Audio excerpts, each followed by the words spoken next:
Voici ce que ça prend. Vous aurez besoin d'une mangue pelée, un filet de porc paré, une cuillère à thé d'huile, de l'oignon rouge, 2 limes, 2 tasses et 2 tiers de riz brun à grains longs cuits et finalement un tiers de tasse de sauce barbecue originale. J'ai besoin de 2 cuillerées à soupe de zeste de lime et de 2 cuillerées à soupe de jus de lime. OK. Alors, je t'embarque là-dessus. Pendant ce temps-là, je m'occupe de la mangue.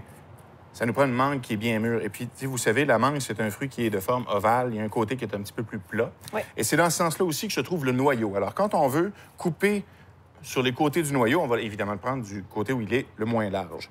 Donc, et normalement, si le fruit est bien mûr, ça va passer assez facilement à côté du noyau, comme ceci. Ces 2 morceaux-là, on va les mettre sur la grille du barbecue qu'on a préalablement graissé ou huilé avec un linge ou un pinceau, c'est cela. Et on va faire cuire ça 2-3 minutes. Maintenant, le filet de porc, on va le mettre sur le barbecue. Il faut faire attention, comme la mangue ne cuit pas très longtemps dans cette recette-là, on va s'assurer que la viande ne rentre pas en contact avec la mangue parce qu'elle ne cuit pas assez longtemps pour éliminer les éventuelles bactéries qui pourraient s'y trouver. Alors, oups. Go, le filet de porc. On se lave les mains. Je vais maintenant badigeonner le filet de porc avec de l'huile. D'accord. Je pense que les mangues vont être prêtes aussi. On les a fait cuire 2 à 3 minutes. C'est pas tellement long, hein? Oh, cool! Ça, c'est beau. 2 fois plutôt qu'une. Magnifique. Ça, c'est magnifique, beau? oui. Alors, ça, Laurence, on va être prêt. On va les laisser refroidir un petit peu pour ne pas se brûler. Ça arrive de la grille. Puis on va les couper en petits morceaux. Parfait. D'accord? On va faire une salsa avec ça. Excellent.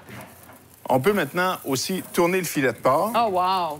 Et on va poursuivre la cuisson 20 à 25 minutes jusqu'à ce que le filet de porc soit cuit. Dans les 5 dernières minutes de cuisson du porc, on va intervenir, Laurence, pour aller y donner encore plus de saveur en le badigeonnant. C'est une intervention. Alors, Laurence, pendant ce temps-là, on peut commencer la salsa de mangue. Oui, j'ai pris la liberté de Tu me faire coupes ça en petits morceaux. Moi, je vais hacher l'oignon. On veut des morceaux fins, évidemment. Oui. Et on veut à peu près 2 cuillerées à soupe d'oignon. Ce qu'on va faire, là, on va prendre la moitié du zeste et la moitié du jus de lime qu'on a ici. C'est à peu près une cuillerée à soupe, donc, dont on a besoin maintenant. Et une cuillerée à soupe, grosso modo, du zeste. On mélange bien ça avec l'oignon, évidemment, que j'ajoute. Et la sauce barbecue aussi. Un petit goût de fumée, le goût du sucré, le piquant de l'oignon, la lime, la fraîcheur de cette sauce-là avec le fruité de la mangue. Ça va être vraiment, vraiment quelque chose d'exceptionnel. Alors, on va être prêt ensuite à servir notre viande qu'on va laisser reposer après la cuisson, bien sûr, pour que les jus se répartissent bien à l'intérieur de la viande. Servir le riz avec le jus de lime et le zeste de lime. Ça va être excellent. Ça va être terrible. Ça fait vraiment quelque chose de très, très beau et très frais aussi. Puis en ajoutant le zeste de lime puis le jus de lime dans le riz, on donne un rappel de saveur. Je prépare ma bouchée. Je fais juste préparer ma bouchée. Pour quand tu vas me dire que je peux goûter. Dans quelques instants, je vais cuisiner et je devrais dire le grand privilège de cuisiner avec M.